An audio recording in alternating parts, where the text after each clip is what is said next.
This is the story of Clara Adams, the Maiden of Maiden Voyages. She was the only paying woman passenger on the flight of Germany's massive, 12-engine Dornier DOX flying boat from Rio de Janeiro to New York, in 1931. With best wishes, Clara Adams. Of the trip, Adams noted, "I could write a good-sized book were I to tell all the wonders that crowded into those 6 thrilling weeks." In 1931, Adams boarded a Pan Am clipper headed from New York to Rio de Janeiro just to become the only woman passenger on the Dornier DOX on the trip back to New York. The DOX was an enormous, slow and heavy flying boat that hopped up the South American coast, stopping frequently. Check out how massive the DOX was. Here's Clara Adams with Amelia Earhart. The aircraft was conceived by Dr. Claudius Dornier, starting in 1924, and took 7 years to design and another 2 years to build. It was financed by the German Transport Ministry and was manufactured in a specially designed plant at Altenrhein, on the Swiss portion of Lake Constance, in order to circumvent the Treaty of Versailles, which forbade aircraft to be built in Germany after World War I. On the main deck was a smoking room and wet bar, a dining salon, and seating for the 66 passengers, which could be converted to sleeping berths for night flights. Aft of the passenger spaces was an all-electric galley, lavatories, and cargo hold. The cockpit, navigation station, engine and radio rooms were on the upper deck. Lady Grace Drummond Hay and Carl von Wiegand aboard the Dornier DOX flying boat. This is a postcard signed by Clara. During one flight she managed to mail more than 6 pounds of letters and postcards. She referred to herself as persistent first flyer. The engine control room was on the top level of the DOX as well as navigation and radio rooms. Cruise speed was a little over 100 miles per hour. Graf Zeppelin being led from its hangar for its first flight on September 18, 1928 in Friedrichshafen, Germany.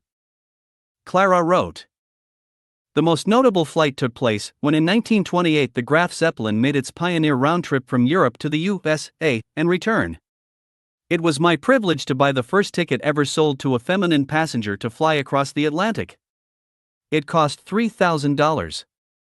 On this pioneer flight from the US to Europe, there were 64 men and 1 woman aboard. I was that lone woman. It turned out to be the most hazardous trip ever experienced by the Zeppelin officers and crew even to the present day. 71 hours, the flight lasted." Clara. The German-built Graf Zeppelin LZ-127 would later become the USS Los Angeles. In 1928, Adams purchased the first transatlantic air ticket ever sold to a female passenger, and was on the first flight of the airship Graf Zeppelin from North America to Europe in October 1928.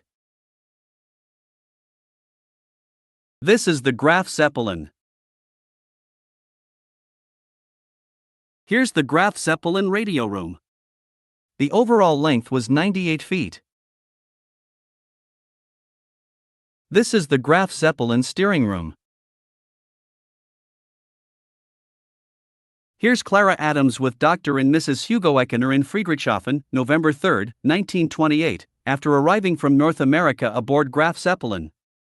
Born in Cincinnati, Adams got hooked on flying after her first experience, in a Thomas flying boat in 1914, at Lake Eustis, Florida.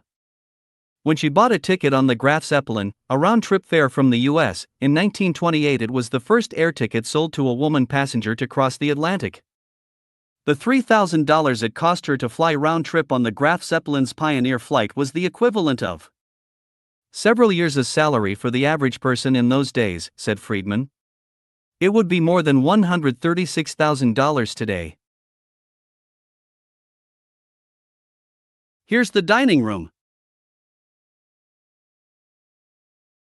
Check out the tables. Here's the kitchen on the Graf Zeppelin. The accommodations were very nice. Nighty night. Sleep tight. And here's the navigation room. I bet the food was good. Check out the great service. Here's another picture of the radio room.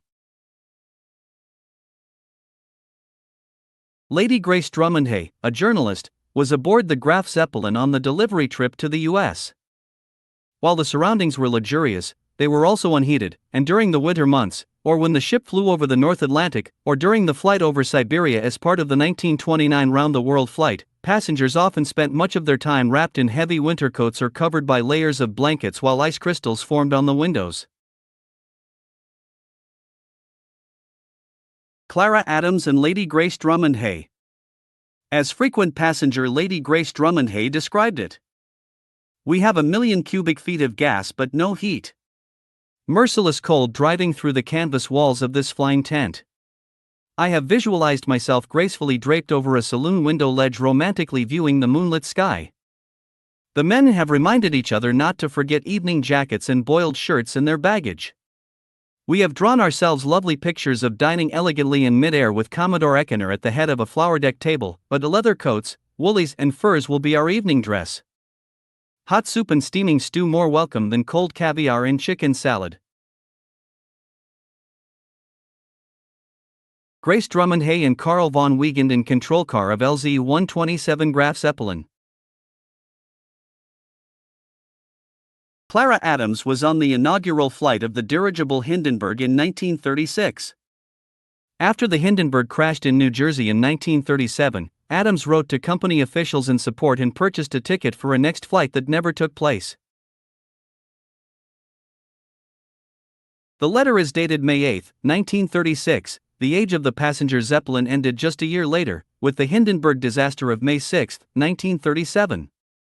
My dear Clara, I cannot tell you how happy I was to find you on board the Hindenburg as one of the passengers on her first flight from Germany to America.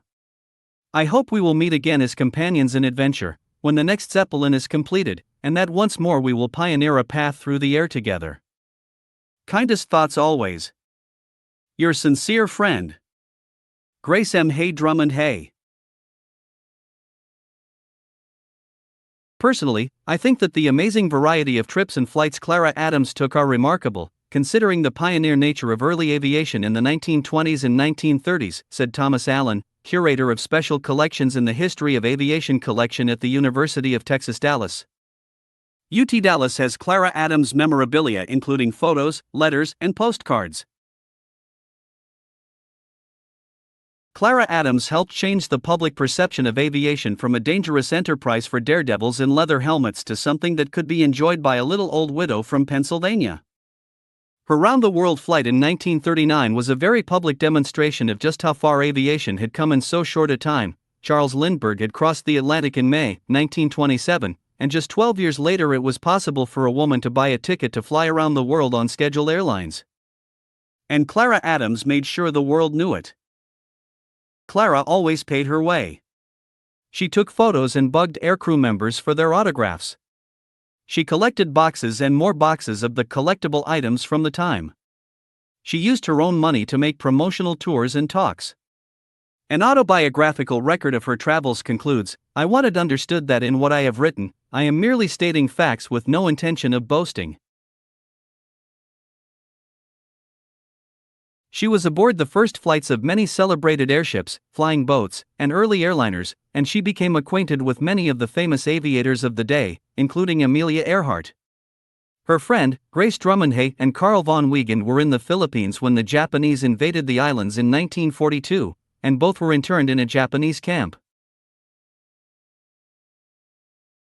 In 1939, Clara Adams became the first woman air passenger to circle the world. It took 16 days, 19 hours, 8 minutes and 10 seconds.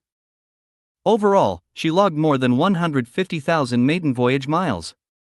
Her final flight to have her ashes scattered from a plane was carried out per her wishes. Her resting place is vaguely recorded as the ocean. Thanks for watching this video about Clara Adams. If you're interested in some fun books to read, head on over to booksbymatt.com. Matt Weedman writes the kind of books you start on your lunch break and finish before dinner. I mean, who doesn't want a good book like that? Also, be sure to like and subscribe.